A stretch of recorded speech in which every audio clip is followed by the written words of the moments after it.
All right. Hey, everyone, and welcome back to the Deep Dive.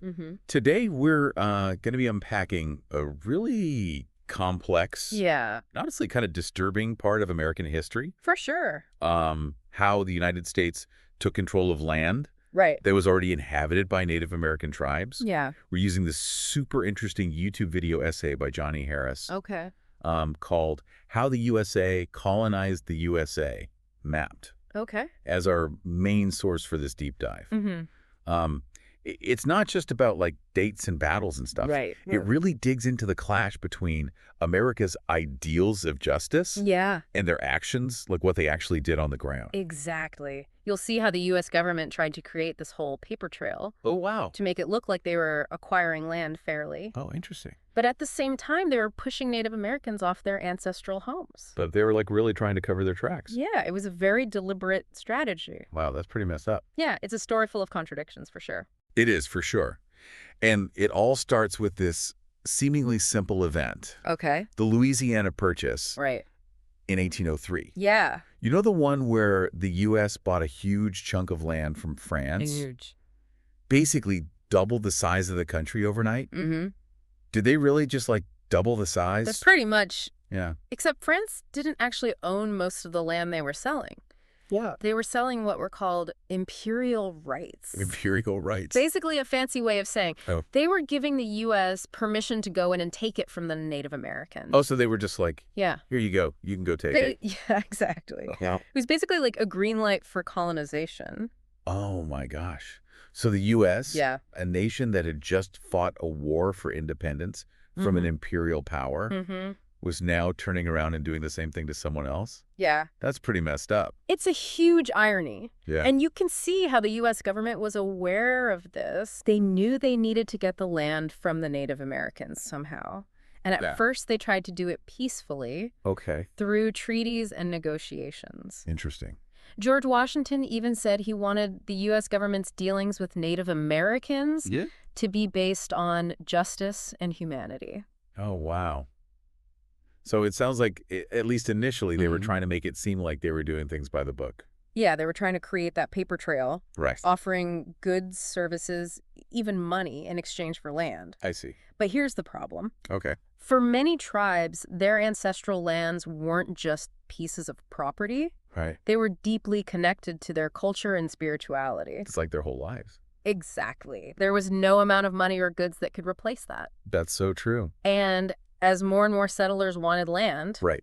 As the pressure increased. yeah, I'm guessing things started to get a little less peaceful. Yeah, a little bit. To put it mildly, Yeah. the U.S. started using pressure tactics Yeah. and eventually turned to violence. Right. The video highlights a bunch of examples of broken treaties and forced removals. Like what happened near the Great Lakes, right? Yeah, exactly. Where some tribes set a river as a boundary, Right. and the U.S. just ignored it and went to war. Yeah.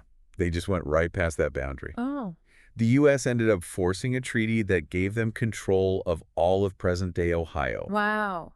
Then there were the Seminole tribes in Florida. Okay. They were forced to relocate to this awful swampy land Oh. in the middle of the state. That's horrible. It was a really undesirable place. Jeez. It sounds like a pattern was emerging. Yeah. Like a playbook for taking Native American land. Unfortunately, yes. Yeah. And another example is the Muskogee Nation in Alabama. Okay. They agreed to sell some of their land, Okay. but they wanted to keep the rest. Right. But just a few years later, Yeah. settlers moved onto their land anyway. Oh, no. And when things got tense, the U.S. military stepped in and forced the Muskogee out. Oh, wow. They never even signed a treaty for that. Talk about a broken promise. It was a complete betrayal of trust. Wow. Yeah. And the video mentioned some other pretty shady tactics the U.S. government used. Oh, yeah. They would get tribal leaders drunk to trick them into signing treaties. What? They would put in puppet leaders who had no real authority. Oh, my God. And they would even break treaties when they found valuable resources like gold. So much for justice and humanity. No, right? It was all about expansion and profit. Yeah. It seems like they said one thing but did another entirely. Exactly. And all of this sets the stage for an even bigger conflict, Okay. focusing on the 5 civilized tribes. Okay, who were these 5 tribes and why were they called civilized? The 5 tribes were the Cherokee, Chickasaw, Choctaw, Muskogee, and Seminole. Okay. They were considered civilized because they had adopted some European customs Okay. and were living alongside settlers for a while. Interesting. Many of them spoke English. Wow. They used European farming techniques, and they even owned slaves. So they were seen as being more assimilated into white American society. Exactly. Maybe the U.S. government thought they'd be easier to deal with. You can see how some people might have thought, Right. maybe, just maybe, these tribes and the settlers can actually coexist. Right. But then cotton became a huge deal, and everything changed. Cotton, the king of the South. I can see where this is going. Yeah. By that time, cotton was booming in the South. Right. And the whole industry depended on slave labor. Yeah. And there was this super fertile area called the Black Belt Prairie, Good. perfect for growing cotton, Right. that was occupied by, you guessed it, Native American tribes. Oh, no. Let's just say they saw that land as incredibly valuable Yeah. and were willing to do whatever it took to get it. Oh, man.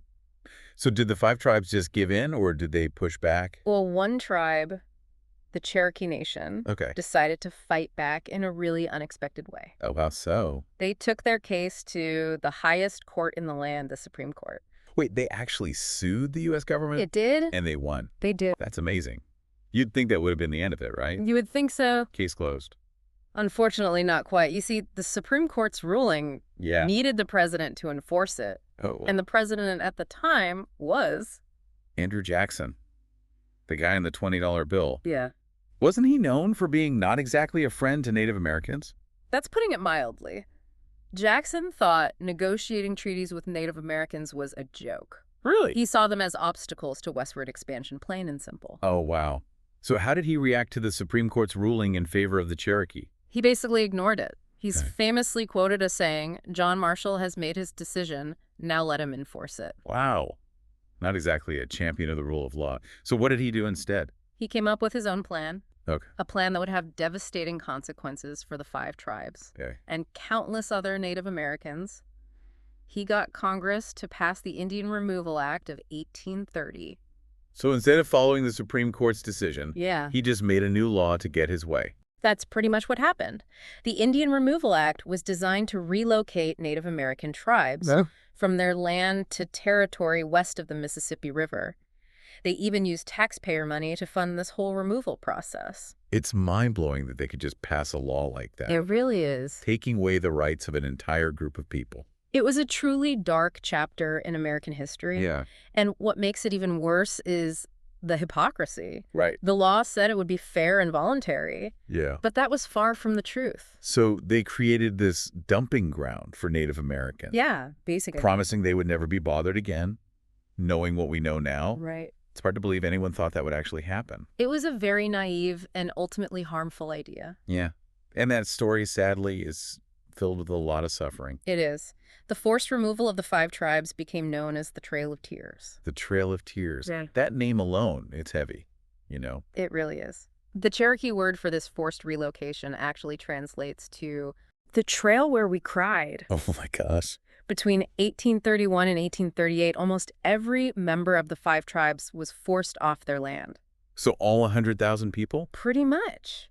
Think about that, 100,000 people forced to walk over 1,000 miles. That's unimaginable. In terrible conditions to a place they'd never been before. It's almost impossible to imagine what they went through. Many of them didn't even survive the journey. Oh no. Experts estimate that somewhere between 3,000 and 15,000 people died on the Trail of Tears. Oh my gosh. But the impact goes way beyond those numbers. It was basically a systematic ethnic cleansing, Right. and it was all planned and carried out by the U.S. government. It makes you wonder how a country founded on ideas of freedom and justice could do something like that. It's a question that still haunts us today. And the most disturbing part, this isn't even the end of the story. Right, the 5 tribes were forced onto new land, Okay. and that brought a whole new set of challenges and injustices. Their struggle for survival continued. This is a lot to take in.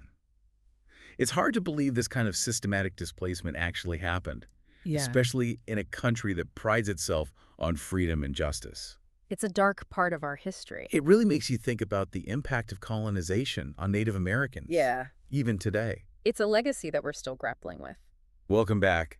Before the break, we were talking about the Trail of Tears Right. and how the 5 tribes were forced from their homes. It's a pretty heavy story, but You mentioned there's more to it. Yeah. What happened to them after they were relocated to what's now Oklahoma? Well, you can imagine they had to rebuild their lives in this totally new environment. Hmm. And remember, the Indian Removal Act said this land would be theirs forever. It Right. would be left alone to govern themselves. Right. But we already know how trustworthy the U.S. government was Exactly. when it came to Native American treaties. And that forever guarantee turned out to be another empty promise. Hmm. In fact, their relocation to Oklahoma led to a whole new set of conflicts and struggles. So even after being forced from their homes and going through the Trail of Tears, they still weren't granted peace or autonomy. Sadly, no. What happened next? This is where the story takes a fascinating turn. Okay. And it involves the very legal systems that were used against them. Okay. Remember, the 5 tribes had already shown they were willing to use the U.S. legal system. Right. They even went to the Supreme Court. Right. They were forced to adapt and become incredibly savvy when it came to American law. So they used the tools of their oppressors to fight for their rights. Exactly. It's amazing. It is. And they were remarkably successful. Well, Set up their own governments. Okay. They wrote their own constitutions. Wow. And developed sophisticated legal systems, all based on the U.S. model. So they basically, Yeah. created nations within a nation. They did. It was pretty incredible. Wow, so they built these self-governing nations Yeah. right in the heart of what was supposed to be Indian territory. Right. Did the U.S. government just let them do this? It wasn't that simple. Oh. It was a constant back and forth, a real struggle for power. Right. The U.S. government kept trying to undermine tribal sovereignty Right. and take away more of their land. I can only imagine how frustrating and angering that must have been. Yeah, it was like they were always having to defend their very right to exist. Absolutely. Yeah. And all of this tension really exploded Yeah. when oil was discovered in Oklahoma Right. in the late 1800s and early 1900s. Exactly. Oil, it seems like so many conflicts throughout history Yeah. come down to resources. Yeah, you're not wrong. The discovery of oil brought a flood of new settlers and speculators to Oklahoma, Right. all wanting to get rich off the black gold. Exactly. And guess whose land was sitting right on top of those oil deposits? The 5 tribes, of course. Ugh, it feels like history repeating itself, doesn't It's a it? tragically familiar pattern. The U.S. government saw those oil resources and wanted them. Of course. So they started using all sorts of tactics Yeah. to break up tribal lands and weaken their autonomy. Okay. They created the Dawes Commission, Go on. whose job was to divide tribal lands into individual allotments. So they were trying to dismantle these collective land holdings Yeah. and force Native Americans into individual ownership. Right. Was that just to make it easier to get the oil? That was definitely part of it. It was a Mm. classic divide and conquer strategy. I see. Breaking up tribal lands would make it easier to acquire them for oil exploration. Right. It sounds like they were trying to erase the whole idea of tribal sovereignty and force Native Americans to assimilate into white American culture. Yeah, that was definitely a major goal at the time. There was this widespread belief Okay. that Native American cultures were inferior Right. and that they needed to be civilized Oh. by adopting white American ways. This forced assimilation had devastating consequences for Native American communities, Right. destroying their cultural identity and traditions. It's just heartbreaking to think about the trauma and loss Yeah, that came from these policies. it was a very dark period. But even with all of that, the 5 tribes never stopped resisting and fighting for their rights. That's good. Didn't they play a big role in the movement for Native American self-determination? They did. They really did. Their experience in Oklahoma, with all of its legal battles and broken promises Yeah. and struggles, became an example of the broader Native American experience in the United Right. States. They helped pave the way for later generations of activists and leaders Mm-hmm. who continued to fight for tribal sovereignty and recognition. So even facing constant pressure, they never gave up on their identity or their right to self-govern. Their resilience is truly inspiring. It shows the strength of Native American cultures and communities. It does. They faced centuries of colonization displacement and Horrible. attempts to erase their culture, Yeah. yet they have never been fully conquered. That's so true. Yeah. It makes you realize that history isn't just something in the past. Mm. It shapes the world we live in today. Yeah. What really strikes me about this whole story Yeah. is how it feels like a case of unintended consequences. What do you mean? Well, the U.S. government worked so hard to remove the 5 tribes from their land, Right. thinking it would solve the Indian problem. Right. But instead, they accidentally created a powerful force, Yeah. for Native American self-determination. That's a great point. By forcing these tribes together in Oklahoma, Yeah. they unintentionally created a center for Native American political and legal activism. Talk about irony, right? It really is, and it just shows the strength and adaptability of Native American cultures. But there's one more piece of the puzzle here. Okay. The video mentions that moving the 5 tribes to Oklahoma had a huge impact on the state itself, Yeah.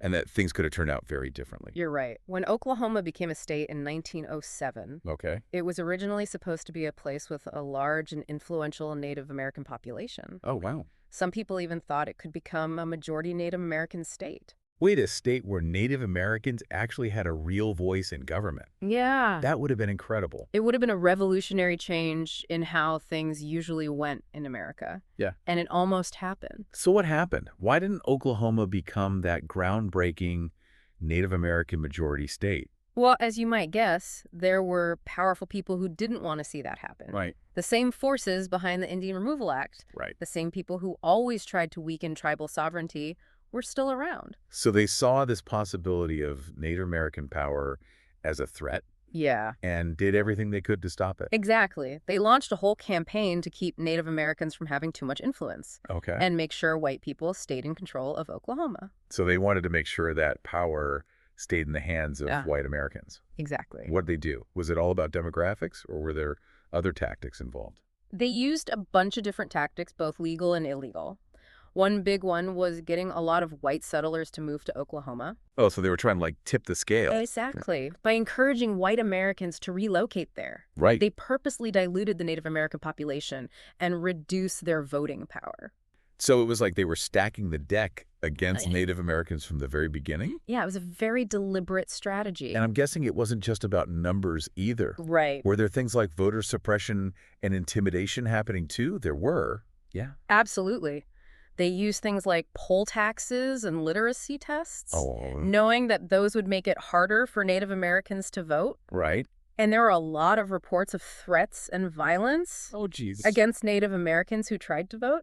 Wow. It was a deliberate attempt to silence them and keep them out of politics. It's crazy to think that this was happening in the U.S., I know. a country that's supposed to be all about democracy. Right. So in the end, that dream of Oklahoma becoming a state Yeah. with a strong Native American voice, Yeah?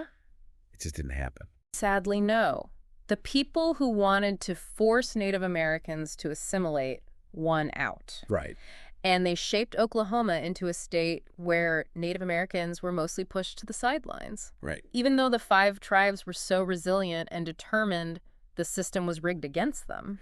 It's a reminder that progress isn't always a straight line. Yeah. And even when it seems like things are getting better, Right. they can easily slip backward. Absolutely. But even with all these setbacks, Native Americans never stopped fighting for their rights and their culture. That's so true. The struggle for recognition and self-determination didn't end when Oklahoma became a state. Right. It's still going on today. Yeah. And the story of the 5 tribes, with all their legal battles, broken promises, and unwavering determination, is a powerful example of how complex that fight is. This whole deep dive has been really eye-opening. Yeah. We started with the map, Right. but we ended up exploring this much deeper story Yeah. of colonization and displacement and the fact that injustice can last for generations. Yeah. It's a story that makes us face some uncomfortable truths about America's past. Yeah. And it helps us understand how the past still affects the present. For sure. But it's also a story about the amazing resilience of Native American communities who have never given up fighting for their rights and their cultures. Before we wrap up, I want to leave our listener with something to think about. Okay. We've talked about broken treaties, forced relocation, and the fight for sovereignty. Right. But what about reconciliation? Mm. What would it look like for the United States to truly own up to the wrongs it did to Native Americans Yeah. and try to make things right? Right. And what can we as individuals do to create a more just and equitable future for everyone? Those are really important questions. Yeah. And they're questions that we all need to wrestle with if we want to move forward. Well said.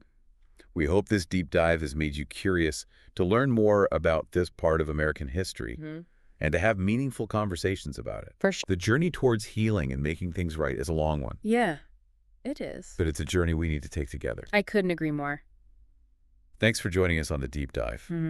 Keep asking questions. Keep learning. Yeah. and keep working for a better world.